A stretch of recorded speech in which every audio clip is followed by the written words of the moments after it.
ওকে, আমরা আজকে straight line start করব। তো আজকে আমরা যেটা করব সেটা হলো এই যে পরের যে পার্টটা আছে ট্রায়াঙ্গেলের এরিয়া বের করা, সঞ্চারপথগুলো দেখা এবং ঢালের কনসেপ্ট আজকে আমরা ক্লিয়ার করব।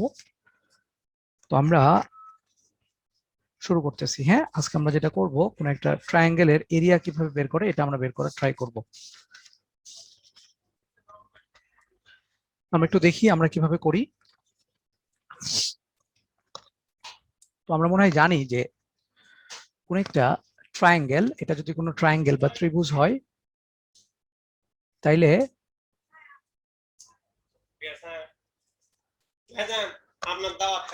আচ্ছা কালকে ক্লাস চলে ক্লাস আচ্ছা যাবো নি কালকে।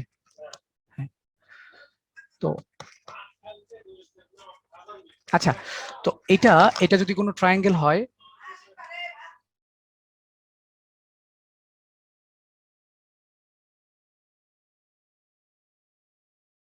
আচ্ছা, তো এটা একটা ট্রায়াঙ্গেল যদি হয় তাহলে এটা x1, y1 যদি একটা পয়েন্ট হয়, এ পয়েন্ট, বি পয়েন্টটা যদি x2, y2 পয়েন্ট হয়, আর সি পয়েন্টটা যদি x3, y3 পয়েন্ট হয়, তাহলে আমরা এটার এরিয়া বের করা শিখে আসছি। হ্যাঁ, 9-10 একটা প্রসেস শিখছিলাম, বাট আজকে আমরা শিখবো যেটা সেটা হচ্ছে ডিটারমিন্যান্টের মাধ্যমে বা নির্ণয়কের মাধ্যমে এটার এরিয়াটা কিভাবে বের করা যায় এটা আমরা দেখবো। ওকে, তো দেখো, তো আমরা এর আগে যেটা শিখে আসছি এরিয়ার মানটা কিভাবে বের করে, এরিয়ার মানটা কি করতে হয়, হাফ ফার্স্টে দিয়ে দিতে হয়, তারপরে কি করতে হয় এখানে একটা মডুলার চিহ্ন দিয়ে এই পয়েন্টগুলো লিখতে হয়, x1 নিচে y1, তারপরে x2 y2 x3 y3, এগুলো সিরিয়ালি লিখতে হয়।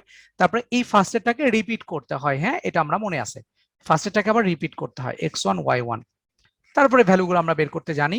হাফ দেওয়ার পরে কি করি আমরা, এখানে একটা সেকেন্ড ব্র্যাকেট দেওয়ার পরে এই যে এটার সাথে এটা গুণ করি, এটার সাথে এটা গুণ করি, এটার সাথে এটা গুণ করি। দ্যাট মিনস লিখি হচ্ছে x1 y2 plus x2 y3 plus x3 y1, এগুলো আমরা লিখি। তারপর আবার কি করি, মাইনাস দিয়ে আবার কি করি, এটা গুণন এটা, এটা গুণন এটা, আর এটা গুণন এটা। That means x1 y3 plus x3 y2 plus x2 y1, মনে আছে এটা আমাদের, এটা আমরা লিখি তাই না।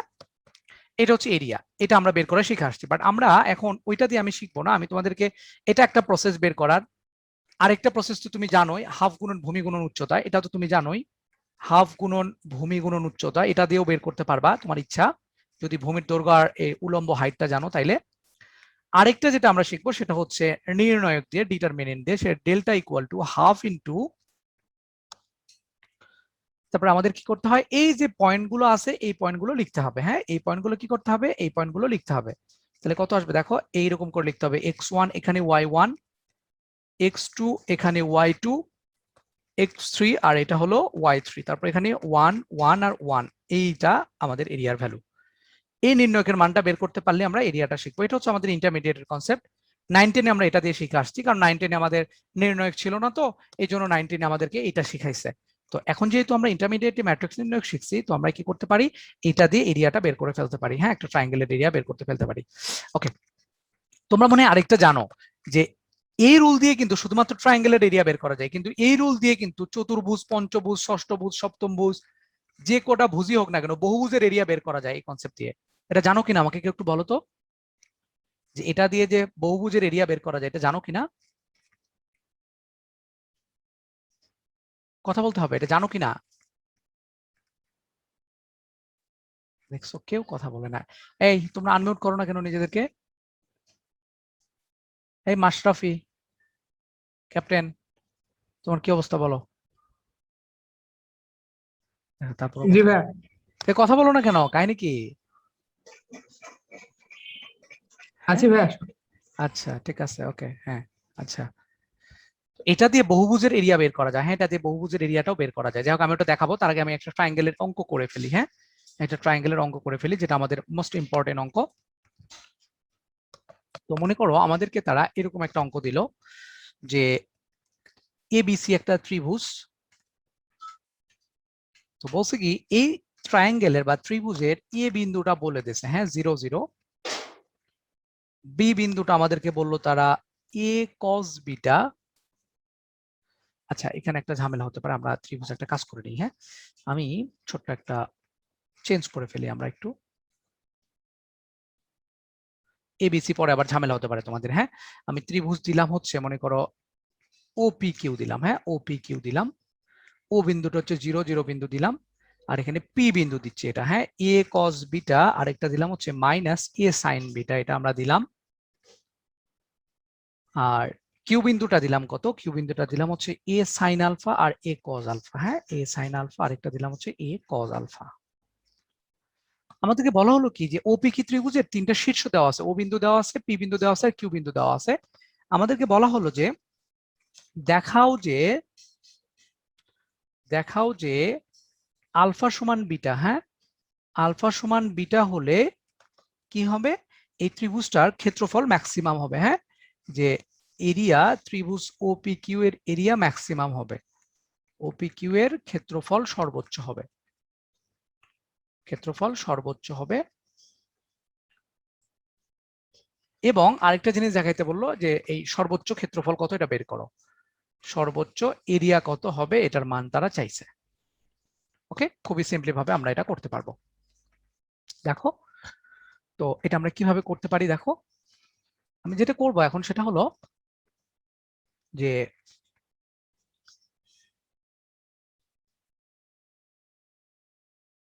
আমরা এখন যেটা করব, আচ্ছা তো আমরা এখন ওপিকিউ এর এরিয়াটা বের করে ফেলি। হ্যাঁ, ওপিকিউ ত্রিভুজের আমরা এরিয়াটা বের করি। তাহলে ত্রিভুজ ওপিকিউ, দ্যাট মিন্স ওপিকিউ এর এরিয়া কত আসবে? হাফ দিতে হবে, কিন্তু হ্যাঁ হাফের কথা তোমরা ভুলে যাও, এই হাফটা কিন্তু দিতেই হবে। তারপরে এখানে একটা জিনিস দিয়ে পরে তারপরে 0 0 লিখলাম। তারপরে আমরা কি করব, এই যে পয়েন্টগুলো বসাবো, এ কস বিটা, আর এখানে হবে মাইনাস এ সাইন বিটা, আর এই জায়গাটাতে কি হবে? এ সাইন আলফা, আর এখানে হবে কত? এ কজ আলফা। এটাই হচ্ছে টোটাল এরিয়া। সরি, আবার একটা কি ভুল করে ফেললাম, এখানে 1 1 1 দিতে হয়। হ্যাঁ, 1 1 1 দিতে হয়, এটা হচ্ছে আমাদের এরিয়া। তো বলছি কি এরিয়াটার মান আলফা সমান বিটা হলেই নাকি এরিয়ার মানটা ম্যাক্সিমাম হবে। তো এটা বের করার জন্য আমরা যেটা করবো, এই নির্ণয়কের ভ্যালুটা বের করব। তোমরা ম্যাট্রিক্স নির্ণয় যারা করে আসছো তারা মোটামুটি জানো একটা নির্ণয়কের ভ্যালু কিভাবে বের করে। একটা সারি বা একটা কলামের দুইটা ভ্যালুকে আমরা জিরো বানাই, দুইটা মানকে আমরা জিরো বানাই। তো এখানে এইটা কিন্তু জিরো হয়ে গেছে, দ্যাট মিন্স আমরা এখন এই ওয়ান এর রেসপেক্টে এটাকে বিস্তার করতে পারি। এই ওয়ান এর রেসপেক্টে বিস্তার করলে কি হবে? এই ওয়ান যে সারি যে কলামে আছে ওটা আউট হয়ে যাবে, তারপরে বাকিটার মানটা আমরা বের করবো। তাহলে হাফ, আর এইটার মান আমরা বের করবো। এটা যদি গুণ করো তাহলে কত আসবে? দেখো, a square cos alpha cos beta, তারপর ফর্মুলার মাইনাস এটা ইন্টু এটা, তাহলে এটার সাথে এটা গুণ করলে কত আসবে? মাইনাস এ স্কোয়ার, সেই মাইনাস আর সূত্রের মাইনাসের প্লাস হয়ে যাবে। তাহলে এখানে থাকবে a square sine alpha sine beta, sine alpha sine beta. তোমরা যারা লাইভে আসো একটু লাইভটা শেয়ার করে দাও। হ্যাঁ, তোমরা যারা ফেসবুকে লাইভে দেখতেছো অবশ্যই লাইভটা শেয়ার করে দাও। এই কিছু বললা নাকি? কিছু বলবা? ওকে, এটা হচ্ছে আমাদের এরিয়া। তাহলে এখান থেকে আমরা একটা কাজ করতে পারি, সেটা হলো এই হাফ লেখার পরে এই এ স্কোয়ারটা আমরা কমন নেব। হ্যাঁ, এ স্কোয়ারটা যদি আমরা কমন নেই তাহলে এখানে কত থাকতেছে? দেখো, cos alpha cos beta plus sine alpha sine beta, এটা আমাদের থাকলো। তাহলে আমরা মনে হয় জানি এটার ফর্মুলা কি। আমরা মনে হয় এটার ফর্মুলাটা জানি, যে দুইটাই কজ দুইটাই সাইন যদি থাকে তাহলে এটা কজের ফর্মুলা। হ্যাঁ, যদি আমরা যখন ত্রিকোণমিতির ক্লাস করব তখন এগুলো দেখবো। আর যারা জানো তারা তো মাশাআল্লাহ আলহামদুলিল্লাহ অনেক ভালো। দুটাই কজ দুটাই সাইন থাকলে এটা হয় কজের ফর্মুলা, এবং কজের ফর্মুলাতে প্লাসের জন্য মাইনাস হয়। তাহলে এটা হচ্ছে ultimately cos A cos B plus sine A sine B, মানে হচ্ছে এটা কজ আলফা মাইনাস বিটা এর ফর্মুলা। এটা হচ্ছে এরিয়া, এটা হচ্ছে আমাদের এরিয়ার মানটা। হ্যাঁ, তুমি এটাকে এরিয়া বলতে পারো যে এটা হচ্ছে ভাইয়া এরিয়ার মানটা। তো আমাকে বলছে কি যে এরিয়ার মানটা নাকি ম্যাক্সিমাম হবে বা ক্ষেত্রফল ম্যাক্সিমাম হবে যদি আলফা সমান বিটা হয়। তাহলে এখান থেকে একটু দেখে বলো তো, এই যে এরিয়াটা আমাদের ছিল, এই এরিয়ার মানটা কার উপর ডিপেন্ড করবে? এরিয়া মানে হাফ এ স্কোয়ার, এটা কিন্তু এখানে কনস্ট্যান্ট ছিল। হ্যাঁ, এই একটা কোণের মান, কোণ না, এই একটা কনস্ট্যান্টের মান, আলফা বিটা হচ্ছে এখানে কোণ। হ্যাঁ, যাই হোক, এ হচ্ছে একটা কনস্ট্যান্ট। তাহলে এখানে এরিয়ার মানটা কিন্তু এর উপর ডিপেন্ড করবে না, ডিপেন্ড করবে কস আলফা মাইনাস বিটা এর উপরে। আমরা যেটা জানি যে এই এরিয়া যদি ম্যাক্সিমাম হইতে হয় তাহলে এই কজ আলফা মাইনাস বিটার মানটা কি হবে? ম্যাক্সিমাম হবে। তাহলে এখানে লিখে ফেলো যে এরিয়া ম্যাক্সিমাম হলে, এরিয়া যদি ম্যাক্সিমাম হইতে হয় তাহলে কি হইতে হবে? কজ আলফা মাইনাস বিটা এটার মানও কি হইতে হবে? ম্যাক্স হবে। তাহলে আমরা কি জানি cos আলফা মাইনাস বিটার ম্যাক্সিমাম ভ্যালুটা কত? ম্যাক্সিমাম ভ্যালু হচ্ছে +1। তাহলে cos আলফা মাইনাস বিটার ম্যাক্সিমাম ভ্যালু, cos আর sin এর আমরা জানি মানটা -1 থেকে +1 পর্যন্ত হয়। Minimum value -1, maximum value +1। তাহলে cos আলফা মাইনাস বিটার ম্যাক্সিমাম ভ্যালু +1, +1 মানে কত ডিগ্রি? cos 0 ডিগ্রির মান হচ্ছে 1। তাহলে cos আলফা মাইনাস বিটা সমান +1 হবে, অর্থাৎ cos 0 হবে। দ্যাট মিন্স আমরা বলতে পারি alpha minus beta equal to 0। That means আমরা তারপর লাইনে বলতে পারি alpha equal beta. That means alpha equal beta যদি হয় তখনই আমি বলতে পারবো যে এই এরিয়ার মানটা কি হবে? ম্যাক্সিমাম হবে। এটাই আমরা প্রমাণ করে দিলাম। দেখাইতে বলছিল আলফা সমান বিটা হলে যে ত্রিভুজ ওপিকিউ এর ক্ষেত্রফল ম্যাক্সিমাম হবে। তারপরের কথাটা দেখো, এরপরে আবার বলছি কি যে সর্বোচ্চ এরিয়ার মানটা কত। তাহলে এরিয়া যেটা আমাদের ছিল সেটা ছিল half a square cos alpha minus beta.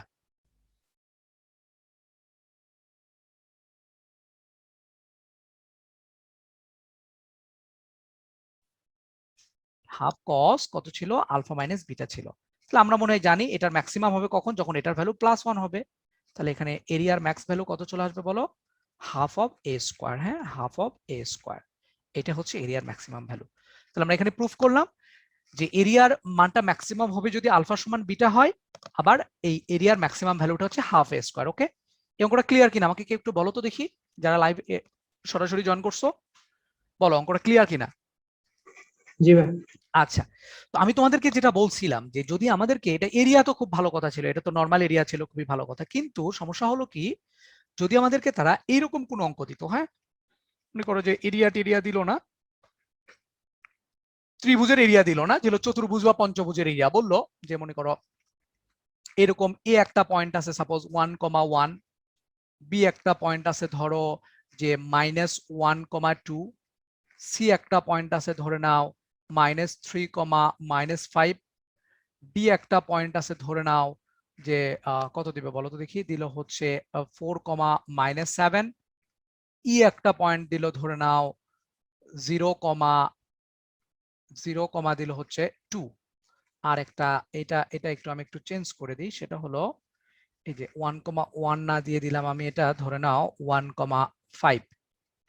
আমাকে বললো A B C D E একটা পঞ্চভুজ যদি হয় তাহলে A B C D E পঞ্চভুজের এরিয়া বের করো। এটা কি পারবা নাকি আমাকে একটু জানাও? A B C D E এটা একটা পঞ্চভুজ, এই পঞ্চভুজের এরিয়া বের করো, পারবা কিনা কেউ? এটা পারবা কিনা আমাকে কেউ একটু জানাও।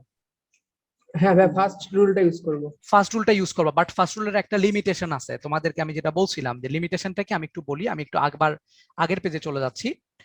এই যে এই রুলটা ইউজ করবো আর কি, হ্যাঁ এই রুলটা ইউজ করবো, বাট এই রুলটা ইউজ করার সময় আমাদের একটা জিনিস একটু মনে রাখা লাগবে যে এই যে আমাদের পয়েন্টগুলো যেগুলো আছে, হ্যাঁ x1 y1 পয়েন্ট, এগুলো অ্যান্টি ক্লকওয়াইজ বা ক্লকওয়াইজ যাই হোক না কেন, অ্যান্টি ক্লকওয়াইজে নিলে মানগুলো পজিটিভে আসবে আর ক্লকওয়াইজে নিলে মানগুলো নেগেটিভে আসবে, পরে সেটা আমরা মডুলাস ভ্যালু নিব। হ্যাঁ, এরিয়ার ভ্যালু যখনই বের করো না কেন যদি কখনো নেগেটিভ ভ্যালু আসে তখন তার মডুলাস নিবা। হ্যাঁ আচ্ছা যাই হোক, তো এই পয়েন্টগুলো সিকোয়েন্স অনুযায়ী হইতে হবে। সিকোয়েন্স মানে কি, ত্রিভুজের জন্য সমস্যা হয় না, মানে সিকোয়েন্স মানে হচ্ছে x1 y1 এখানে আছে, তারপরেরটা হচ্ছে যদি এদিক দিয়ে যাও তাহলে x2 y2 অ্যান্টি ক্লকওয়াইজে, তারপর x3 y3। কিন্তু যদি পয়েন্টগুলো এরকম থাকে, চারটা পয়েন্ট যদি হইতো মনে করো, হ্যাঁ মনে করো চারটা পয়েন্ট হলো, এরকম চারটা পয়েন্ট হলো, মনে করো এটা থাকলো x1 y1, তারপরে এটা থাকলো x2 y2, তারপরে এটা থাকলো x3 y3, তারপরে এটা থাকলো মনে করো x4 y4। এটার এরিয়া যখন আমরা বের করব তখন কি আমরা এইভাবে লিখতে পারবো কিনা দেখো তো দেখি। এখন এইটার যখন আমরা এরিয়া বের করব তখন আমরা হাফ দিয়ে x1 y1 লিখলাম, আমি x1 y1 দিলাম, x1 y1 দিলাম এখানে, তারপরে কি আমরা x1 y1 দেওয়ার পরে কি আমরা বলো তো দেখি x3 y3 দিতে পারবো কিনা? এটা কিন্তু ভাই আমি দিতে পারবো না। এখানে সিকোয়েন্স মেনটেন করতে হবে, x1 y1 এর পরে x2 y2 কেই দিতে হবে, এখানে x2 y2 কেই দিতে হবে, অর্থাৎ পয়েন্টগুলো সিকোয়েন্স অনুযায়ী থাকতে হবে। তো ত্রিভুজের জন্য কোনো সমস্যা হয় না, কারণ ত্রিভুজের তিনটা পয়েন্ট থাকে, এদিক দিয়ে যাও আর এদিক দিয়ে যাও, দুটো একই কথা। বাট চতুর্ভুজের ক্ষেত্রে কিন্তু একটু ঝামেলা আছে। চতুর্ভুজের বা পঞ্চভুজের ক্ষেত্রে একটা পয়েন্টের পরে আরেকটা তুমি এই পয়েন্টটা যদি বসাও তাহলে কিন্তু হবে না, এটার পরে এটা বসাইতে হবে। তার মানে তোমাকে আগে পয়েন্টগুলো একটু দেখতে হবে, যদি রাফ ফিগারে ড্র করে দেখবা যে কোনটার পরে কোনটা হয়। দেখি আমি এই অঙ্কটা একটু দেখি, আমি যা বলছি আসলে তোমরা বুঝছো কিনা দেখি, এটা দেখলে বুঝতে পারবো। আমাকে যেটা করতে হবে এই পয়েন্টগুলোকে না একটু এরকম ফিগারে ড্র করে দেখতে হবে যে কোনটার পরে কোন পয়েন্টটা আসে। হ্যাঁ দেখো 1,5 পয়েন্ট ছিল, তার মানে 1,5 এখানে ফার্স্টের পয়েন্টটা 1,5 ধরে নাও, এখানে এটা হচ্ছে এ পয়েন্ট। বি পয়েন্টটা কোথায়? -1,2 ধরে নাও, -1,2 এখানে হবে তাইলে বি পয়েন্টটা। -1,2 আর সি পয়েন্টটা কত -3, -5, তাহলে -3, -5 এই জায়গাটাতে সি পয়েন্ট ধরে নাও -3, -5 আর ডি পয়েন্টটা ধরে নাও 4, -7, তাহলে 4, -7 এখানে হচ্ছে ডি পয়েন্টটা 4, -7 আর ই পয়েন্টটা কোথায় 0,2, 0,2 দ্যাট মিন্স এখানে অবস্থান করে এক্স এর মান 0, কত 2, 0,2, 1,2, 0,2 দেখো ই পয়েন্টটা হচ্ছে এখানে ই পয়েন্টটা কত 0,2 এক্স এর মান 0 ওয়াই এর মান 2। তো এখন আলটিমেটলি আমাদেরকে কোন পঞ্চভুজের এরিয়াটা বের করা লাগবে আমরা পঞ্চভুজটা আগে আঁকি তারপরেই বুঝতে পারবো কাহিনীটা কি হয়েছে। দেখো এখান থেকে এই পর্যন্ত, তারপরে এখান থেকে এটা, তারপরে এখান থেকে এটা, তারপরে এখান থেকে এইটা, তারপর হচ্ছে এখান থেকে এইটা। হ্যাঁ, এই যে পঞ্চভুজ এখানে তুমি যেটা দেখতে পাচ্ছ এই পঞ্চভুজের এরিয়াটা আমাকে বের করতে বলা হয়েছে। তো এখানে আমি যে ভ্যালুগুলা দিছি এই ভ্যালুটা কিন্তু সিকোয়েন্স অনুযায়ী আছে। হ্যাঁ দেখো তুমি যদি এ থেকে যাওয়া শুরু করো, তাহলে এ থেকে যাও যদি তুমি যাওয়া শুরু করো তাহলে হবে কি বলো দেখি, এই এর পরে কিন্তু অ্যান্টিক্লকওয়াইজে বি আছে, বি এর পরে কিন্তু সি আছে, সি এর পরে ডি, এখানে আমার মানগুলো একদম আমাদের পারফেক্টলি আছে, ডি এর পরে ই আছে। হ্যাঁ, কিন্তু যদি কখনো এরকম হইতো, মনে করো যে আমি যদি বলতাম যে পয়েন্টগুলোকে যদি আমরা আলাদা করে দিতাম, সাপোজ ধরো আমি বললাম যে এইটা হচ্ছে সি পয়েন্ট আর এইটা হলো বি পয়েন্ট। হ্যাঁ, এটা হলো বি পয়েন্ট, তাহলে এটা হয়তো সি পয়েন্ট, তখন এটা হয়তো বি পয়েন্ট। তখন এবিসিডি যখন আমি লিখতে যাইতাম তখন কিন্তু এর পরে আলটিমেটলি সি পয়েন্টকে আমার বসানো লাগতো। হ্যাঁ, এরিয়া বের করতে এর পরে কাকে বসানো লাগতো, সি পয়েন্টকে। আমি যা বলছি তুমি কি বুঝতে পারছো যে এগুলো সিকোয়েন্স অনুযায়ী বসাইতে হবে, এরপরে তুমি কখনো এই পয়েন্টকে বসাইতে পারবা না, এরপরে অবশ্যই এটা বসাইতে হবে, তারপরে এটা, তারপরে এটা, তারপরে এটা।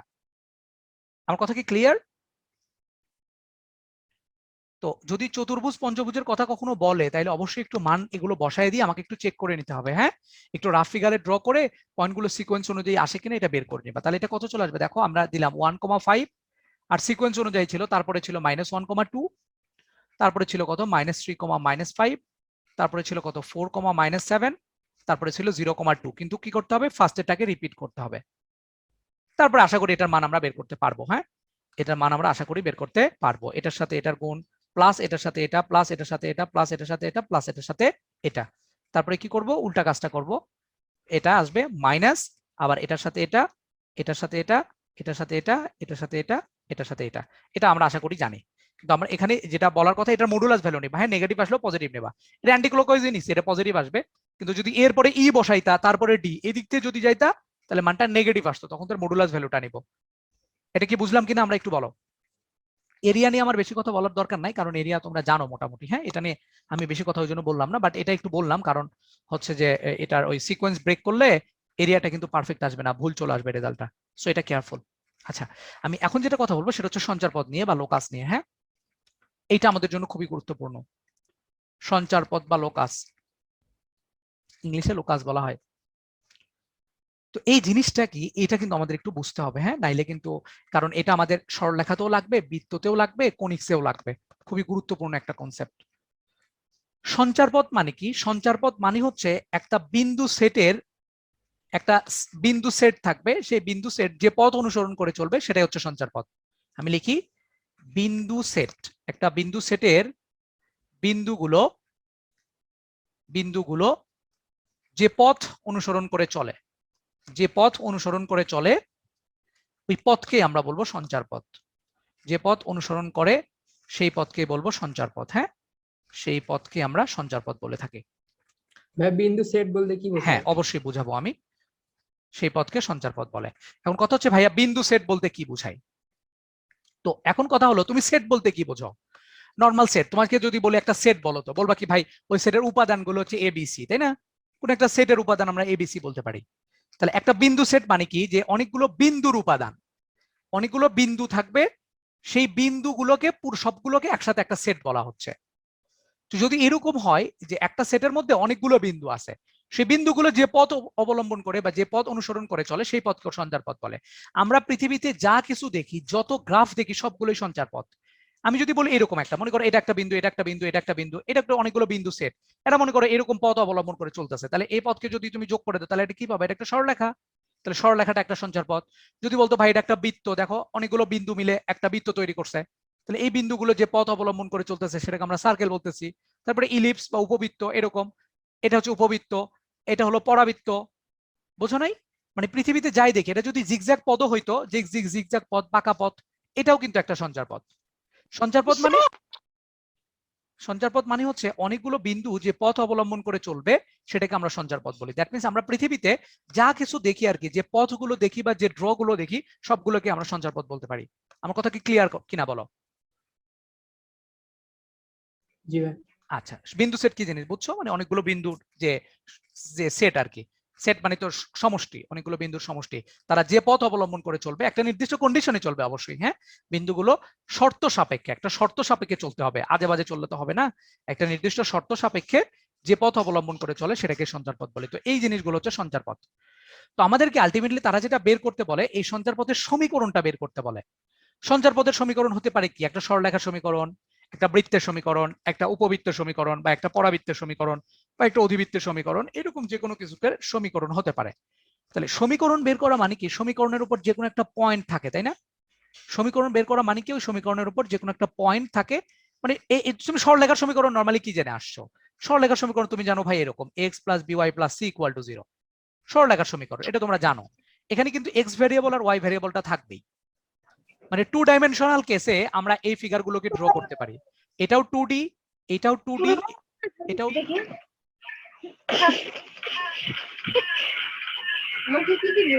আই রিতা, তুমি একটু মিউট করো নিজেকে। আচ্ছা, তো দেখো এগুলো কিন্তু 2 ডাইমেনশনাল, সরলরেখা, বৃত্ত, এগুলো 2 ডাইমেনশনাল। 2 ডাইমেনশনাল মানে কি? এরা x আর y অ্যাক্সিসের উপরে থাকে। এরা x অ্যাক্সিস আর y অ্যাক্সিসের উপরে থাকবে। দ্যাট মিন্স এদেরকে এই প্লেনে আমরা প্রকাশ করতে পারবো। এই প্লেনে প্রকাশ করা মানে কি? তাদের ইকুয়েশনে অবশ্যই x আর y ভ্যারিয়েবল থাকবে। যদি এগুলোকে আমি 3 ডাইমেনশনালে নিয়ে যাইতাম তখন তাদের কি থাকতো? তখন তাদের x y z তিনটা ভ্যারিয়েবলই থাকতো সেখানে। তার মানে আমরা যেটা মনে রাখবো যে সঞ্চার পথের সমীকরণ মানে আমার সিলেবাসে যা আছে মোটামুটি সেখানে 2 ডাইমেনশনাল প্লেন আমরা কল্পনা করব, তো x y ভ্যারিয়েবল থাকবে। তো সঞ্চার পথের সমীকরণ বের করতে হলে ওই সঞ্চার পথের উপরে যে কোনো একটা বিন্দু pxy ধরতে হবে। এই কথাটা আমাদের একটু ভালো করে মনে রাখা লাগবে। সঞ্চার পথের সমীকরণ বের করতে হলে কি করতে হবে? সঞ্চার পথের উপরে যে কোনো একটা বিন্দু pxy ধরতে হবে। এটা কি মনে থাকবে? এই যে সেট, এই সেটের প্রত্যেকটা বিন্দুই কিন্তু একটা শর্ত সাপেক্ষ, সব মানে প্রত্যেকটা বিন্দু একটা নির্দিষ্ট শর্ত মেনে চলবে। তাহলে যে কোনো একটা বিন্দুকে আমরা pxy ধরবো, তাইলেই হবে। আমার কাজে এটা সঞ্চার পথের সমীকরণ নির্ণয় করতে যে কোনো একটি বিন্দুকে আমরা pxy ধরে নেব। এই কথাটা খুব ভালো করে মনে রাখতে হবে। সঞ্চার পথের সমীকরণ বের করতে যে কোনো একটা বিন্দুকে বা সঞ্চার পথের উপরে যে কোনো বিন্দুকে pxy আমরা ধরে নেব। আমরা একটা এক্সাম্পল দেখি। তাহলে মোটামুটি ক্লিয়ার হব। আমাদেরকে তারা এরকম একটা ম্যাথ বললো। এগুলো বইয়ের ম্যাথ না হলে আসলে মিলতে চায় না, হ্যাঁ। আমি বই থেকে একটা অঙ্ক নিচ্ছি। বলছে একটি বিন্দু সেটের যে কোনো উপাদান, একটি বিন্দু সেটের যে কোনো উপাদান, বিন্দু সেটের যে কোনো উপাদান কি করলো? এ ও বি বিন্দুর সাথে, এ ও বি বিন্দুর সাথে সমকোণী ত্রিভুজ তৈরি করে। খুব বইয়ের কমন অঙ্ক। সমকোণী ত্রিভুজ তৈরি করে, ত্রিভুজ তৈরি করে। আচ্ছা, তারপরে কি বললো?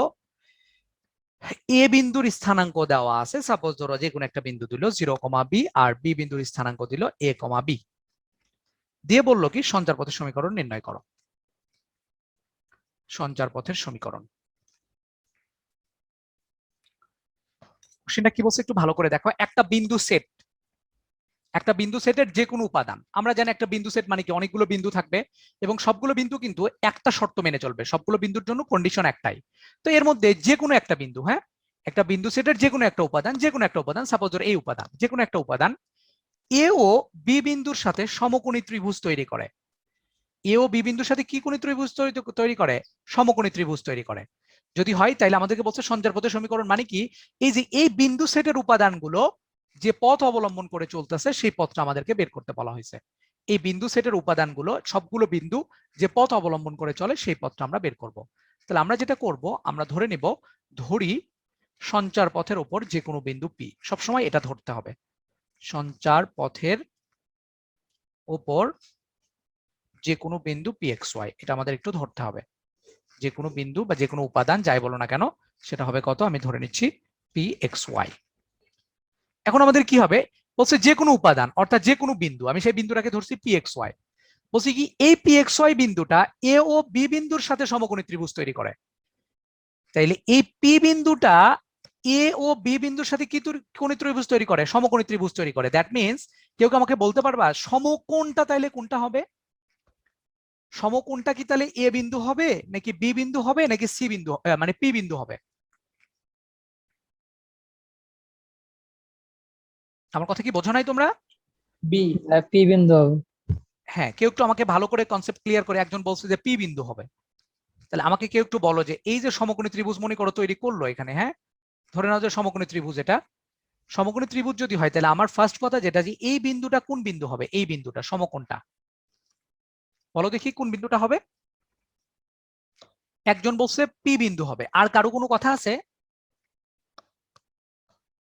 হ্যাঁ পি বিন্দুই হবে, এটা সমকোণটা পি বিন্দুই হবে, কারণ আমাদেরকে বলছে কি একটা উপাদান, যে কোনো উপাদানটাকে আমরা পি বিন্দু ধরে নিছি, সেই পি বিন্দুটা এ ও বি বিন্দুর সাথে সমকোণ। দ্যাট মিন্স এই জায়গায় এ আর এই জায়গায় যদি বি থাকে তাইলে এই বিন্দুটা এই দুইটার সাথে সমকোণী ত্রিভুজ তৈরি করছে। দ্যাট মিন্স এই দুইটা বিন্দু এই পি এর সাথে সমকোণ তৈরি করছে, ব্যাপারটা একই রকম।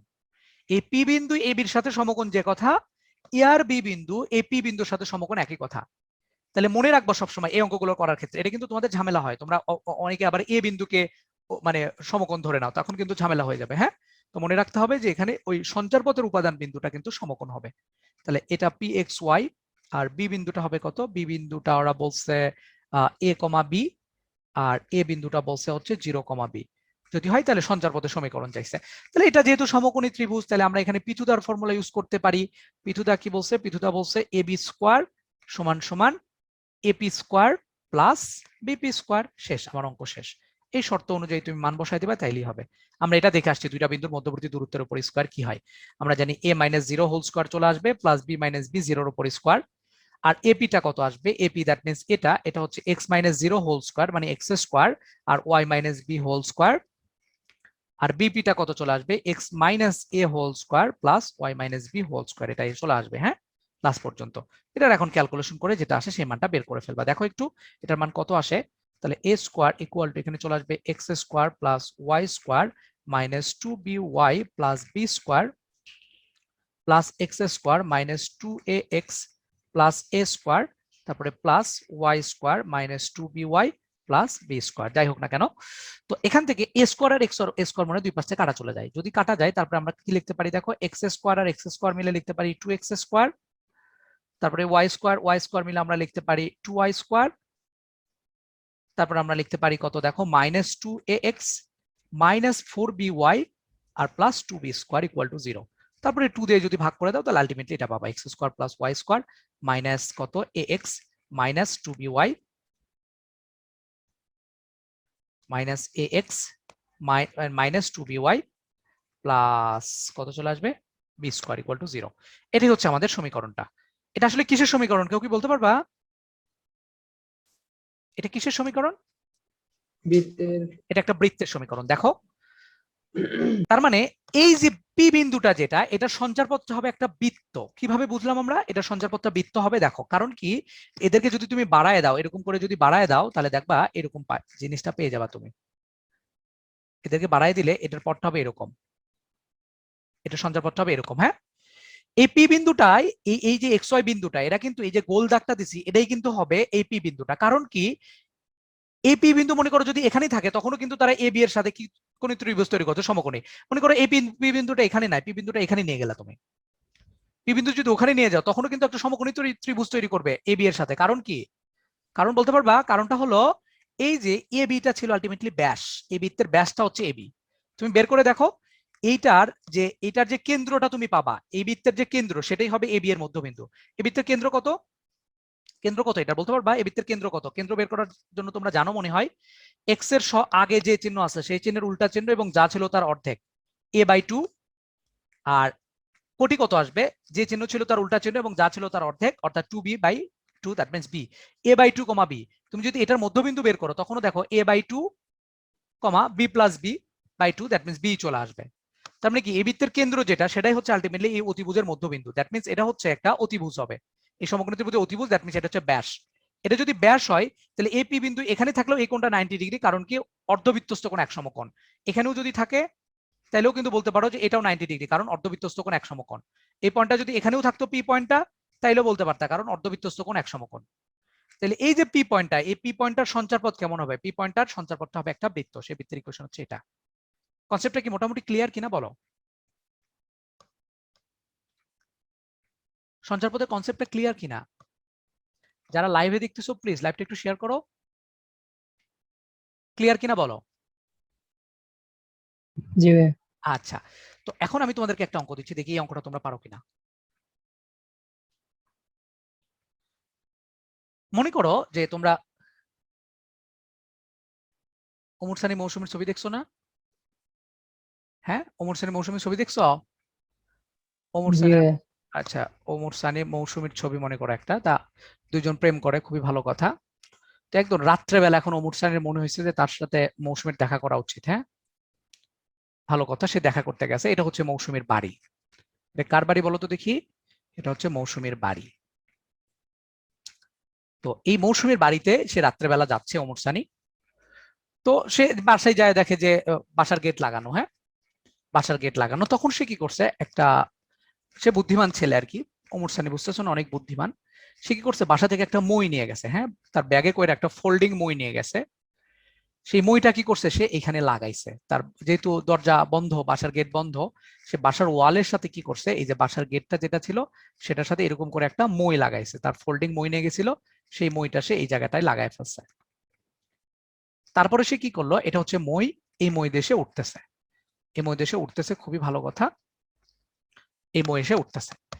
তো মই দিয়ে উঠতে উঠতে যখন সে এই মইয়ের একদম মিডল পয়েন্টে গেছে আর কি, হ্যাঁ, যখন একদম ওমর সানি মনে করো এই জায়গাতে যেই আসছে ওমর সানি, তখন হয়েছে কি, এই যে মইটা ছিল এই জায়গাটা ছিল একটা পাকা করা জায়গা, দ্যাট মিনস প্লাস্টার করা, মনে করো কাঁচা পাকা জায়গা। এই মইটা কি করছে, এই দিকে পিছলানো শুরু করছে। যখন সে মধ্যবিন্দুতে গেছে তখন কি হয়েছে, এই মইটা এইদিকে পিছলানো শুরু করছে। এইদিকে যদি পিছলানো শুরু করে তাহলে এখান থেকে আলটিমেটলি সে এটাও নিচের দিকে নামতে শুরু করবে। তো যদি এরকম হয় যে ওমর সানি যখন পিছলানো শুরু করছে, তখন দেখে কি যে এই ওমর সানির এই সাইডে মানে পিছনে মৌসুমীর বাপ দাঁড়িয়ে। মৌসুমীর বাপ কোনো কারণে বাইরে গেছিল, তো ধরে নাও যে দেখে যে সে কেউ যেন তার বাসায় উঠতেছে, তখন সে পিছন থেকে দেখতেছে যে কি করে আসলে এই লোকটা। তো পিছন থেকে দেখতেছে, পিছন থেকে কি দেখলো, যে ওমর সানি উঠতেছে উঠতেছে, মিড পয়েন্টে উঠার পরে কি হলো, সেই দিকে পিছলানো শুরু করলো। যদি এদিকে পিছলানো শুরু করে তাহলে কথা হচ্ছে যে এই যে ওমর সানির বাবা ছিল এখানে, মৌসুমীর বাবা ছিল এখানে, এই মৌসুমীর বাবার কাছে এই ওমর সানির গতিপথ কেমন মনে হবে? কোশ্চেন কি, মৌসুমীর বাবার কাছে, মৌসুমীর বাবার কাছে, এখানে লিখি, মৌসুমীর বাবার কাছে ওমর সানির গতিপথ কেমন মনে হবে? এই কোশ্চেনের আনসার কেউ দিতে পারবা? বলো, দিতে পারবা কিনা? মৌসুমীর বাবার কাছে ওমর সানির গতিপথ কেমন মনে হবে? দেখি কেউ বলতে পারো কিনা। হ্যাঁ, পারবা? কেউ কথা একটা বলে না। ত্রিভুজের মতো। এটা ত্রিভুজের মতো হবে। গতিপথ মানে বোঝো নাই কি হবে আসলে? মুসলিম বাবার কাছে ওমর সানির গতিপথ কেমন মনে হবে? ত্রিভুজ হবে না তো বাবা, মানে ওই যে ওমর সানি যখন পড়তেছিল, হ্যাঁ, ওই পড়ার গতিপথটা তার কাছে কেমন মনে হবে। এখানে একটা জিনিস দেওয়া আছে, এই মইয়ের দৈর্ঘ্যটা মনে করে দেওয়া ছিল। হ্যাঁ, মইয়ের দৈর্ঘ্য দেওয়া ছিল সাপোজ টোয়াইস এল, মইয়ের দৈর্ঘ্য দেওয়া ছিল টোয়াইস এল, এটা হচ্ছে আমার গিভেন ডাটা। এই যে মইটা ছিল, এই মইয়ের দৈর্ঘ্যটা ছিল টোয়াইস এল। তাহলে এই যে পড়বে এই এই এই এই এই বিন্দুটা মনে করো, যে এই বিন্দুটার গতিপথ কেমন মনে হবে, এই মইটা যদি এইদিকে যায়, এইদিকে যদি যায়, তাহলে এই বিন্দুটার গতিপথ কেমন হবে সেটাই একটু আমাদের লাগবে। তো দেখো এটা আমরা কিভাবে সলভ করি একটু ভালো করে দেখবা, খুবই মজার অঙ্ক এটা। তো আমরা একটা কাজ করি, এই জায়গাটাকে আমরা একটা কোঅর্ডিনেট সিস্টেমের সাথে কম্পেয়ার করি। ভাই স্ট্রেট লাইন হবে কি? না, স্ট্রেট লাইন না, এটা একটা সার্কেল হবে। দেখো, পরাবৃত্ত। সার্কেল, সার্কেল, পরাবৃত্ত না, এটা একটা বৃত্ত হবে। দেখো একটু বৃত্তর একটা পাশ তুমি দেখতে পারবা। দেখো আমরা বের করি কি হয়, দেখি দেখি আমরা একটু আসলে আলটিমেটলি কি হয়। আমরা এটাকে এটার সাথে কম্পেয়ার করতেছি। হ্যাঁ, আচ্ছা, তাহলে এটা দৈর্ঘ্য আমার টোয়াইস এল দিয়ে দিছিল, ভালো কথা। আচ্ছা সরি, আমার এটা দৈর্ঘ্য দিছিল টোয়াইস এল। আমাদেরকে কি করা লাগবে, এটার মধ্যবিন্দুর সঞ্চারপথ বের করা লাগবে, এই বিন্দুটার। তাহলে আমরা মনে হয় জানি যে বিন্দুটারই সঞ্চারপথ বের করা লাগুক না কেন সেই বিন্দুটাকে আমরা পি এক্স কমা ওয়াই ধরে নিই, ধরি কিনা এটা বলো। আচ্ছা, এখন আমরা এই পি এক্স ওয়াই ধরে নিলাম এটাকে। তারপরে আমরা যেটা করব এখন সেটা হলো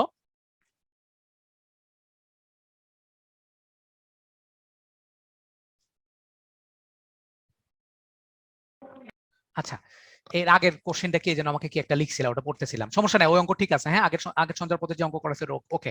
তো এটা যেটা বলতেছিলাম, দেখো এটা হচ্ছে টয়েসেল আর এই বিন্দু সঞ্চারপথ বের করব, তো এটা এক্স কমা ওয়াই। আচ্ছা ঠিক আছে, এক্স কমা ওয়াই যদি হয়, এটা হচ্ছে মূল বিন্দু ধরে নিলাম, আর এই বিন্দুটাকে ধরে নিলাম আমরা এ কমা জিরো, অর্থাৎ এই দূরত্বকে আমরা এ ধরলাম আর এই দূরত্বকে আমরা বি ধরলাম। তাহলে এই বিন্দুটা হবে কত, জিরো কমা বি। এগুলো কিন্তু আমি ধরে নিচ্ছি। হ্যাঁ, এই যে দেখো, এই যে জায়গাটা, এই ছোট এ আর এই যে ছোট বি, এই জায়গাটা কিন্তু আমার ধরা। তার মানে এই ছোট জিনিসগুলোকে আমার আউট করতে হবে। হ্যাঁ, এটা মাথায় রাখো। তাহলে এই ও এ বি ত্রিভুজ থেকে আমরা কি দেখতে পাচ্ছি, ও এ বি ত্রিভুজে যদি তুমি অ্যাপ্লাই করো তাহলে আমরা দেখতে পাই অতিভুজ স্কয়ার অর্থাৎ 2l স্কয়ার সমান সমান আসতেছে কত, a square plus b square. 2lটা আমার গিভেন ডাটা ছিল, এটাকে আমার রাখতেই হবে, কিন্তু এ বিটা আমরা ধরে নিছি, এ বি কে আমি রাখতে পারবো না। তাহলে এই এ আর বি এর পরিবর্তে আমরা কাকে আনবো, যেহেতু সঞ্চারপথের সমীকরণ এক্স ওয়াই কে আমরা আনবো। এখন আমার টার্গেট হচ্ছে এই এ আর বি কে এক্স ওয়াই এর সাপেক্ষে প্রকাশ করা। আমার কথা বুঝছো কিনা বলো। এ আর বি কে আমরা এক্স ওয়াই সাপেক্ষে প্রকাশ করো, তাহলে আমরা ইজিলি বের করতে পারি। দেখো এ আর বি কে আমরা কিভাবে এক্স ওয়াই সাপেক্ষে বের করতে পারি, আমরা নরমাল দিয়েও যাইতে পারি অথবা এ বি এর মধ্যবিন্দু দিয়েও যাইতে পারি।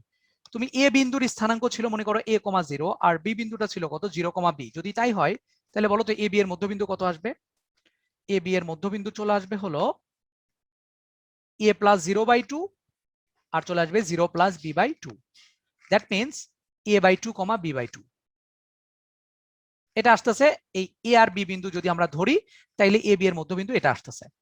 এখন আমার কথা হলো এই বিন্দু আর ওই এক্স কমা ওয়াই বিন্দু দুটো কি একই বিন্দু না, দুটো কিন্তু একই বিন্দু। যদি তাই হয় তাহলে আমরা বলতে পারি x equal to a by two বলতে পারি, আর ওয়াই ইকুয়াল টু আমরা বলতে পারি বি বাই টু, কারণ এটাও পি বিন্দুই ছিল আলটিমেটলি। যদি তাই হয় তাহলে এর মান চলে আসবে এখানে টোয়াইস এক্স, আর বি এর মানটা চলে আসবে হচ্ছে টোয়াইস ওয়াই। দ্যাট মিনস এখানে যদি মান বসাও তুমি, তাহলে এখানে আলটিমেটলি শেষ পর্যন্ত আসবে কত, টোয়াইস এল হোল স্কোয়ার সমান সমান twice x whole square plus twice y whole square. That means আমরা বলতে পারি এখানে চলে আসবে x square plus y square equal to l square. এটা একটা কিসের সমীকরণ বলো তো দেখি, এটা একটা সার্কেলের ইকুয়েশন। এটা একটা কিসের ইকুয়েশন, সার্কেলের ইকুয়েশন। ক্লিয়ার কিনা এটা বলো। এটা সার্কেল কেন হবে কেউ কি বলতে পারবা একটু। দেখো আমি একটু বলি তোমাকে, এটা যখন এখানে ছিল তখন এই মধ্যবিন্দু ছিল এখানে, তাহলে একটু পরে কি হবে, এই বিন্দুটা মনে করো সরে এখানে আসলো, আর এই বিন্দুটা সরে এখানে আসবে, তখন এই মধ্যবিন্দুটা কোথায় থাকবে, এই মধ্যবিন্দু তখন থাকবে এখানে। তারও একটু পরে যা কি হবে, এই বিন্দুটা যখন এখানে যাবে, এই বিন্দু তখন এখানে মনে করো আসলো, তখন এই বিন্দুটা হবে এখানে। দ্যাট মিনস কি হচ্ছে, আমি যদি শেষমেশ দেখি যে এটা এরকম করে কি ঘুরবে না বলো তো দেখি, বলো সঞ্চারপথটা কি এরকম হবে না ওই মধ্যবিন্দুটার, মানে অমুর শ্রেণীর সঞ্চারপথ কি এরকম হবে না। এটা সার্কেলের একটা পার্ট দেখবা আর কি। হ্যাঁ, একটা সার্কেলের একটা পার্ট দেখবা।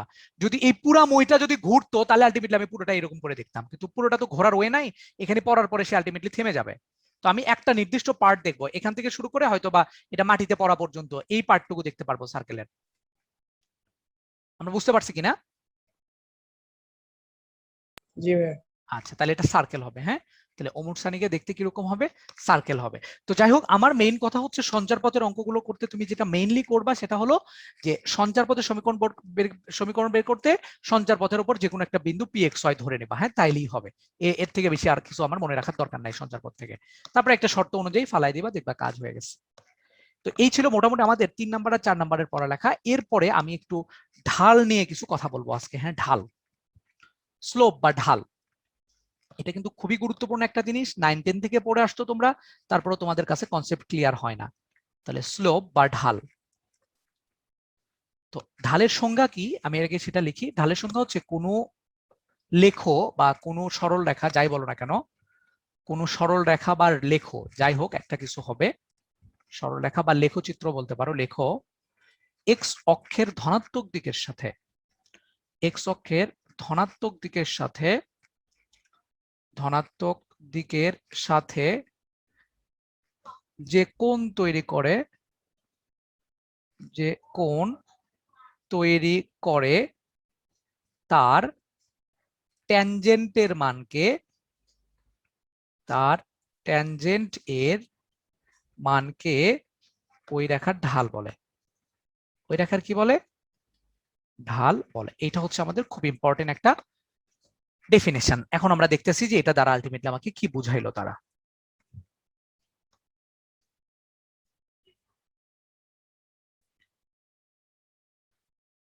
আরে ডিস্টার্ব করতেছে কেন?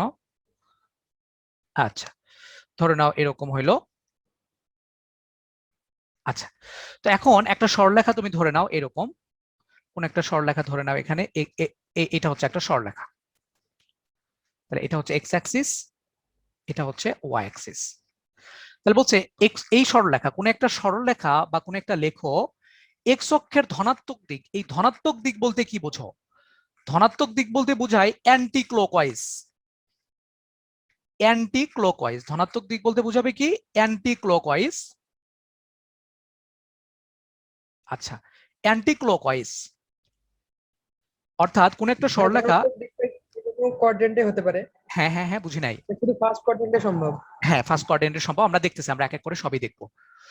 তো কোন সরলরেখায় এক্স অক্ষের ধনাত্মক দিক মানে এক্স অক্ষের অ্যান্টি ক্লকওয়াইজ, এক্স অক্ষের সাথে অ্যান্টি ক্লকওয়াইজ। হ্যাঁ, কিন্তু অ্যান্টি ক্লকওয়াইজ বলতে আবার আরেকটা কথা আছে, যে ধনাত্মক দিক বলতে আমি আরেকটা কথা বুঝি, যে এই যে ডান পাশের দিক, হ্যাঁ এইটা ধনাত্মক দিক বলতে আলটিমেটলি কোনটাকে বোঝায়? ধনাত্মক দিক বলতে বোঝাবে হচ্ছে এই যে এটা আর কি, হ্যাঁ এই পাশটা, এই ডান পাশের এইটুকু, হ্যাঁ শুধু এইটুকু। তাহলে এইটুকুর সাথে অ্যান্টি ক্লকওয়াইজে যে অ্যাঙ্গেল তৈরি করবে সেটাকে আমরা ঢাল বলবো। অলওয়েজ কোনটা নিব হচ্ছে এক্স অক্ষের ডান পাশের সাথে, হ্যাঁ ডান পাশের সাথে অ্যান্টি ক্লকওয়াইজে কোনটা নিব। কোনটা যদি ক্লকওয়াইজে নাও তাইলেও হবে, কিন্তু ক্লকওয়াইজে অ্যাঙ্গেল নিলে তখন সেটা নেগেটিভ চিহ্ন দিতে হবে, বাট আমরা ওই জন্য ওটা নিব না। নেগেটিভ চিহ্ন দিতে হবে, তো ওটা আমরা নিব না। আমরা যেটা নিব অলওয়েজ ডান পাশের সাথে নিব অ্যান্টি ক্লকওয়াইজ অ্যাঙ্গেলটা নিব। তাহলে এটা মনে করো থিটা যদি হয়, তাহলে এই সরলরেখার ঢালকে আমরা কত বলতে পারবো? ঢালটা হবে ট্যান, আর এক্স অক্ষের ধনাত্মক দিকের সাথে অ্যাঙ্গেলটা হচ্ছে থিটা, তাহলে ট্যান থিটা হচ্ছে এই সরলরেখার ঢাল। এখানে আমরা আরেকটা সরলরেখা অঙ্কন করি। ধরুন সরলরেখাটা এরকম। তখন এই সরলরেখার ঢালের জন্য কোন কোণটা নেব কেউ একটু আমাকে বলবা। এই কোণটা যদি হয় থিটা আর এই কোণটা যদি হয় ফাই, এই যে এই কোণটা নেওয়া মানে কিন্তু ডান পাশের সাথে নেওয়া, হ্যাঁ একই কথা। এই কোণটা নেওয়া মানে কিন্তু ডান পাশের সাথে নেওয়া, আলটিমেটলি ডান দিক মানে এইটা আর কি, এইটার সাথে আমরা অ্যাঙ্গেলটা নিব। তাহলে আমাকে কি একটু বলো, এটা যদি ফাই হয় আর এটা যদি থিটা হয়, তাহলে এই সরলরেখার ঢালের মানটা আমি কত লিখবো এটা বলো? ফাই নিব। ট্যান ফাই নিব, হ্যাঁ থিটা কিন্তু নিব না।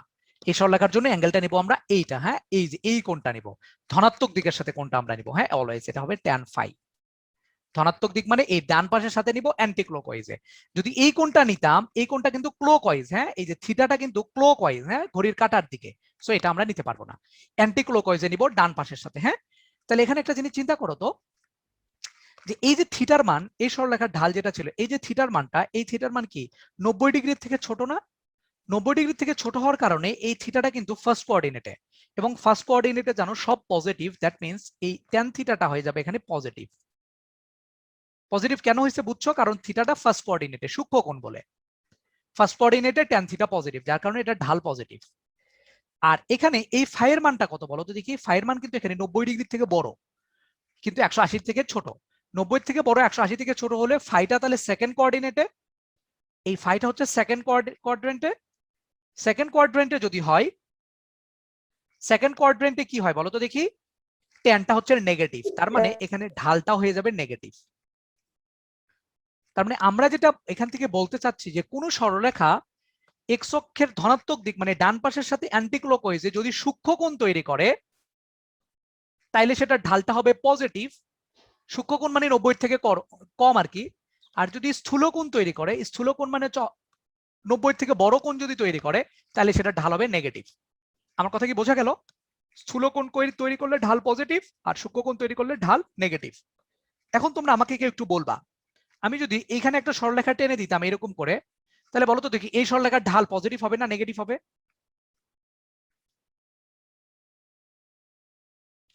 এই সবুজ রেখাটার ঢাল পজিটিভ হবে নাকি নেগেটিভ হবে?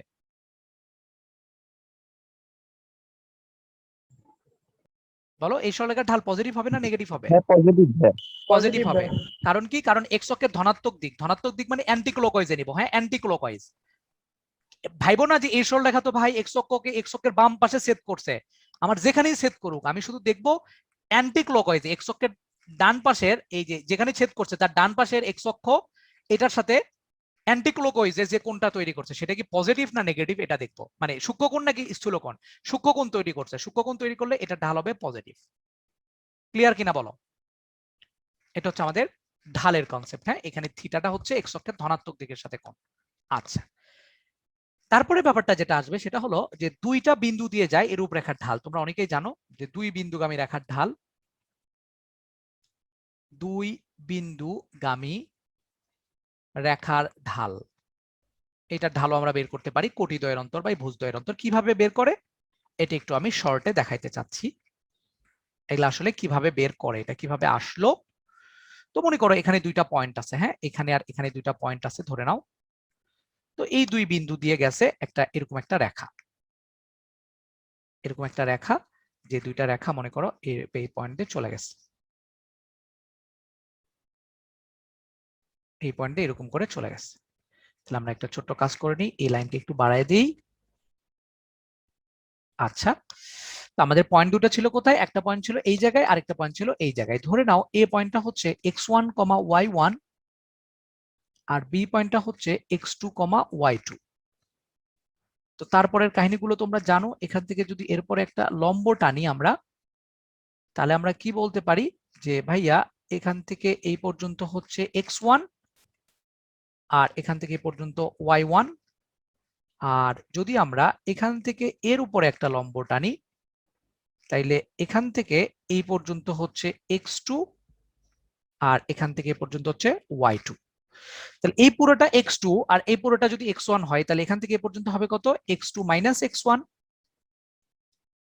আর একটা ছোট্ট কাজ করে নিতে হবে আমাকে, যেহেতু আমি ঢাল বের করব তাহলে এখান থেকে এরপর একটা লম্ব টানলাম, এই পয়েন্টটা ধরে নাও সি পয়েন্ট। তাহলে এই পুরোটা যেহেতু y2 আর এটা y1, তাহলে বলো তো এই বি থেকে সি পর্যন্ত এইটুকুর লেন্থ কত হবে? y2 minus y1। তাহলে এই সরলরেখার ঢালটা আমরা বের করব। এই সরলরেখার ঢাল মানে আমরা কি জানি? ঢাল মানে জানি ভাইয়া এই সরলরেখা এক্স অক্ষের ধনাত্মক দিকের সাথে যে অ্যাঙ্গেল তৈরি করেছে তার ট্যানজেন্টের মান। এটা যদি থিটা হয় তাহলে এই সরলরেখার ঢাল হবে ট্যান থিটা। এই ট্যান থিটা, এটা যদি থিটা হয় এই রেখা আর এই রেখা সমান্তরাল, তাহলে এইটা হবে থিটা। তাহলে এ বি সি ত্রিভুজে আমরা অবশ্যই ট্যান থিটার মান বের করতে পারবো। ট্যান থিটা মানে আমরা জানি লম্ব বাই ভূমি। তাহলে এই থিটা কোণের সাপেক্ষে এখানে দেখা যাচ্ছে লম্বটা হচ্ছে বিসি আর ভূমিটা হচ্ছে এসি। তাহলে আমি এই বিসির মানটা জানি, বিসির মান আসবে y2 minus y1 divided by x2 minus x1। এটাই হচ্ছে আলটিমেটলি আমার কোন একটা দুইটা বিন্দু যদি আমাদের জানা থাকে তাহলে এই দুই বিন্দুগামী যে রেখাটা গেছে সেই রেখার ঢালটা আমরা বের করতে পারবো। অর্থাৎ উপরে থাকে কি ওই দুইটা বিন্দুর কোটি দ্বয়ের অন্তর, কোটি দ্বয়ের অন্তর ডিভাইডেড বাই আমরা বলতে পারি ভুজ দ্বয়ের অন্তর, ভুজ দ্বয়ের অন্তর এটা আমরা বলতে পারি। বাট এখানে একটা সাবধানতা অবলম্বন করতে হবে যে কোনো দুইটা বিন্দুর যখন ঢাল বের করবা তখন y2 কে যদি তুমি আগে রাখো তাহলে x2 কেও আগে রাখতে হবে। সাবধান, y2 মাইনাস y1 যদি করো তাহলে নিচে x2 কে আগে রাখতে হবে, x1 মাইনাস x2 কিন্তু লেখা যাবে না। এই কথাটা যেন খুব ভালো করে মনে থাকে। y2 মাইনাস y1 যদি লিখি y2 কে সামনে রাখলে x2 কেও সামনে থাকবে। হ্যাঁ, এটা হচ্ছে দুই বিন্দুগামী রেখার ঢাল। তাহলে আমরা ঢালের দুইটা কনসেপ্ট দেখলাম, একটা হচ্ছে ঢাল সমান সমান ট্যান থিটা, যেখানে থিটাটা কি ছিল? থিটাটা ছিল এক্স অক্ষের ধনাত্মক দিকের সাথে কোণ, অর্থাৎ এক্স অক্ষের সাথে অ্যান্টি ক্লকওয়াইজে কোণ, অ্যান্টিতে কোণ যেটা ছিল সেটা। এটা হচ্ছে যখন আমাকে অ্যাঙ্গেল দেওয়া থাকবে। আরেকটা শিখলাম কি দুইটা বিন্দুগামী, দুইটা বিন্দুর যখন আমাকে ভুজ আর কোটি দেওয়া থাকবে তখন শিখলাম কোটি দ্বয়ের অন্তর বাই ভুজ দ্বয়ের অন্তর। এখন আমরা আরেকটা জিনিস শিখবো একটু, সেটা হচ্ছে একটি রেখার ঢাল, যখন একটা রেখার সমীকরণ দেওয়া থাকবে তখন সেখান থেকে ঢাল আমরা কিভাবে বের করব। একটি রেখার সমীকরণ থেকে ঢাল, একটি রেখার সমীকরণ থেকে ঢাল একটু ভালো করে দেখো। মনে করো যে আমাকে এরকম একটা রেখার সমীকরণ দেওয়া আছে ax plus by plus c equal 0। এটা একটা কিসের সমীকরণ? এটা একটা কিন্তু রেখার সমীকরণ। তুমি জানো একটা রেখার সমীকরণে কি হয়, কিভাবে বুঝবা, কিভাবে চিনবা যে এটা সরল রেখা কিনা? মনে রাখবা এখানে ভ্যারিয়েবল থাকে দুইটা, একটা এক্স ভ্যারিয়েবল আর একটা ওয়াই ভ্যারিয়েবল। এই দুইটা ভ্যারিয়েবলের পাওয়ার যদি 1 হয়, হ্যাঁ, এক্স আর ওয়াই এই দুইটা ভ্যারিয়েবলের পাওয়ার যদি 1 হয় অথবা 0, মানে এখানে তো এক্স নাও থাকতে পারে, শুধু বিওয়াই প্লাস সিও থাকতে পারে। এক্স আর ওয়াই এই দুইটার পাওয়ার 1 হলে, আবার দুইটা যদি 0 হয়ে যায় তাহলে সমস্যা, তখন একটা পয়েন্ট বুঝাবে। দুইটারই পাওয়ার কি হইতে হবে? 1 হইতে হবে। ধরে নাও একটা যদি 1 হয় আরেকটা 0 হতে পারবে, সমস্যা নাই, কিন্তু আপাতত মনে রাখো পাওয়ার 1 হলে সেটা সরলরেখা হয়। যাই হোক, এটা একটা রেখার সমীকরণ যদি হয় তাহলে এই রেখার ঢাল কত হবে আমরা কিভাবে বের করব? আমরা মনে হয় জানি যে y সমান mx প্লাস c, এটা একটা রেখার সমীকরণ। এটা 9 10 তোমরা দেখে আসছো, যেখানে m দ্বারা ঢাল প্রকাশ পায়। তো আমি যেটা করব, কোন রেখার সমীকরণ থেকে ঢাল বের করতে ওই রেখাকে এই ফর্মুলাতে সাজাবো, y সমান mx প্লাস c তে সাজাবো। তাহলে কত চলে আসবে দেখো, মাইনাস ax মাইনাস c চলে আসবে। তাহলে y সমান সমান চলে আসবে minus a by b into x minus c by b। অর্থাৎ এটাকে আমরা y সমান mx প্লাস c এটার সাথে কম্পেয়ার করতে পারি। তাহলে এই যে মাইনাস a বাই b দেখতেছো, এটাই হবে ঢালের মান। এটা আমরা শর্টকাটে কিভাবে মনে রাখবো একটু ভালো করে দেখো। তাহলে আমাদের এই যে সরলরেখাটা ছিল ax plus by plus c, এই সরলরেখার ঢালটা কত আসলো? তাইলে আমাদের এই সরলরেখার ঢাল চলে আসলো হচ্ছে মাইনাস, দেখো কত, a বাই b, এটা কি ছিল? x এর সহগ, মাইনাস x এর সহগ ডিভাইডেড বাই y এর সহগ। এটা হচ্ছে ওই সরলরেখার ঢাল। তার মানে কোনো সরলরেখার সমীকরণ থেকে আমরা ঢাল কিভাবে বের করব? ওই সরলরেখাতে কি করব বলতো দেখি, মাইনাস এক্স এর সহগ, উপরে এক্স এর সহগ থাকবে, নিচে ওয়াই এর সহগ থাকবে। এটার সাথে যেন আবার এর আগেরটা গুলায় না ফেলো। এই দুইটা বিন্দুগামী রেখার ঢাল যখন, তখন উপরে কিন্তু আছে ওয়াই এর ডিফারেন্স, হ্যাঁ, এখানে উপরে ওয়াই এর ডিফারেন্স, নিচে এক্স এর ডিফারেন্স, আর এখানে কি মাইনাস এক্স এর সহগ বাই ওয়াই এর সহগ। দেখো আমি তোমাকে একটা এক্সাম্পল দিচ্ছি। মনে করো যে আমি একটা রেখার সমীকরণ বললাম যে 3x plus twice y plus 5 equal 0। বললাম এই রেখার ঢাল কত? ঢাল হবে কত এটার? মাইনাস এক্স এর সহগ অর্থাৎ 3 ডিভাইডেড বাই ওয়াই এর সহগ হচ্ছে 2। এর একার ঢাল হচ্ছে মাইনাস 3/2। বুঝতে পারছো কিনা কেউ একটু আমাকে জানাও, এটা কি বুঝছো? আচ্ছা, কে যেন আমাকে টেক্সট করতেছে, ভাইয়া এখন তো তারাবি পড়তে যেতে হবে, কি করব? হ্যান্ড রাইজ করছি। ওকে ওকে, এই নামাজ কয়টা বাজে? আমি তো তারাবি পড়তে যাব, সময় কত আজকে? আমি ভাবছিলাম 16, আমি আর একটু পরে আমি ছেড়ে দিচ্ছি, আর হচ্ছে 5 থেকে 7 মিনিট পড়াবো, হ্যাঁ। আচ্ছা, থ্যাংক ইউ ভাইয়া, থ্যাংক ইউ। ওকে ওকে ওকে ওকে, দেখো আমি একটা ছোট্ট এক্সাম্পল দিয়ে শেষ করব। সরল রেখার আর দুইটা সমান্তরাল রেখার সমীকরণ, আর হচ্ছে দুইটা লম্ব রেখার সমীকরণ। দেখো আমাকে একটু ভালো করে দেখো। মনে করো এই রেখাটা, হ্যাঁ, এই রেখার সমীকরণ আমি ধরে নিচ্ছি ax plus by plus c equal 0। এটা হচ্ছে এই রেখার সমীকরণ। ভাইয়া আগের স্লাইডটাতে একটু যাওয়া যাবে ভাইয়া? আগের স্লাইডে কি হয়েছে বলো বলো। একটু ভাইয়া, স্ক্রিনশট নাও, হ্যাঁ। আচ্ছা, ডান ভাইয়া, ওকে, ডান ভাইয়া, এখানে থ্যাংক ইউ। এখানে যেটা বলছিলাম যে কোন সরলরেখার ঢাল মানে কি? ঢাল মানে হচ্ছে কিন্তু আসলে এই এক্স এর সহগ আর ওয়াই এর সহগ, এইটুকু হচ্ছে ঢাল, হ্যাঁ, এইটুকু হচ্ছে ঢাল। আর এই যে পরে যে কনস্ট্যান্টটা ছিল, এই কনস্ট্যান্টটা কি? এই যে এই কনস্ট্যান্টের কথা মনে আছে না? এই সি দ্বারা কি বোঝায়? এই সি হচ্ছে ওয়াই অক্ষ থেকে কর্তৃত অংশের মান, ওয়াই অক্ষ হতে কর্তৃত অংশের মান। এটা তোমরা জানো 9 10 যারা করে আসছো, কর্তৃত অংশের মান কোনটা এটা আমি বলি। মানে এই যে এরকম ছিল, যদি এরকম কোনো রেখা হয়, এটা যদি ওয়াই অক্ষ হয়, তাহলে এটা ঢাল হচ্ছে এম, আর এই যে মূল বিন্দু ছিল এটা 0 0, এখান থেকে এই দূরত্বটা ছিল হচ্ছে সি, এখান থেকে এই দূরত্ব হচ্ছে সি। তাহলে এখন আমি যেটা বলতেছিলাম সেটা শোনো, যে এইটা একটা সমান্তর, এই একটা রেখা, এই রেখার সমীকরণ যদি x plus b y plus c হয়, আমি ধরে নাও যে ওইটা সমান্তরালে যে কোনো একটা রেখা আমি ড্র করতেছি, ওইটা সমান্তরালে যে কোনো একটা রেখা আমি ড্র করতেছি, এটা নিচেই ড্র করলাম মনে করো এই রেখাটা। আমাকে বলো তো দেখি, যেহেতু দুইটা রেখা সমান্তরাল, তাহলে এই রেখায় এক্স অক্ষের ধনাত্মক দিকের সাথে যে কোণ তৈরি করবে, এই রেখাও কি এক্স অক্ষের ধনাত্মক দিকের সাথে সেম কোণই তৈরি করবে কিনা? সেম কোণই তৈরি করবে। তাহলে এই রেখার ঢাল m1 সমান সমান যদি tan থিটা হয়, তাহলে এই সরলরেখার ঢালও কত চলে আসবে? tan থিটা আসবে। তার মানে কি m1 আর m2 সমান হবে, ঠিক কিনা বলো? এটাই হচ্ছে দুইটা রেখা সমান্তরাল হওয়ার শর্ত। দুইটা রেখা সমান্তরাল হওয়ার শর্ত। দুইটা রেখা সমান্তরাল হলে কি হয় আমরা জানি, ঢাল দুইটা সমান হয়। ঢাল দুইটা সমান কেন? কারণ ওইটা এক্স অক্ষের ধনাত্মক দিকের সাথে যে অ্যাঙ্গেল, এটাও সেম অ্যাঙ্গেল। এখন এই সাদা রেখার সমীকরণ আমরা জানি, তাহলে এই রেখার সমীকরণ কত আসবে? আমরা জানি যে এই রেখা, সাদা রেখার ঢাল আর সবুজ রেখার ঢাল সেম। ঢাল দ্বারা কি বোঝায়? ঢাল দ্বারা বোঝায় কিন্তু এর থেকে এই পর্যন্ত, অর্থাৎ এক্স আর ওয়াই এর সহগ পর্যন্ত। তো আমরা যেহেতু দেখতে পাচ্ছি যে এই রেখার সমান্তরাল, তার মানে এই দুইটা রেখার এক্স আর ওয়াই পর্যন্ত সেম থাকবে। দ্যাট মিন্স এই রেখার সমীকরণ হবে এ এক্স প্লাস বিওয়াই, কিন্তু এই সিটা তো কনস্ট্যান্ট। কনস্ট্যান্ট মানে হচ্ছে ওয়াই অক্ষ থেকে কর্তৃত অংশের মান। তো সাদা রেখার জন্য কর্তৃত অংশের মান যা হবে, সবুজ রেখার জন্য কি কর্তৃত অংশের মান তাই? তা কিন্তু না, একটু বেশি বা কম হতে পারে, যার জন্য এই কনস্ট্যান্টটা আলাদা হবে। এই বুঝতে পারছো একটা সমান্তরাল রেখা থেকে আরেকটা সমান্তরাল রেখার সমীকরণ কিভাবে বের করে? ক্লিয়ার কিনা এটা বলো। জি ভাইয়া। সমান্তরাল রেখা থেকে আরেকটা সমান্তরাল রেখার সমীকরণ বের করতে এক্স আর ওয়াই পর্যন্ত সেম থাকবে, কারণ কি ঢাল সেম। ঢাল আসে কোত্থেকে? এক্স আর ওয়াই থেকে এই ঢাল আসে, কনস্ট্যান্টটা আলাদা। এই কনস্ট্যান্টকে বের করার জন্য তারা আমাকে একটা কন্ডিশন বলে দেয়, এটা হচ্ছে সমান্তরাল হওয়ার শর্ত।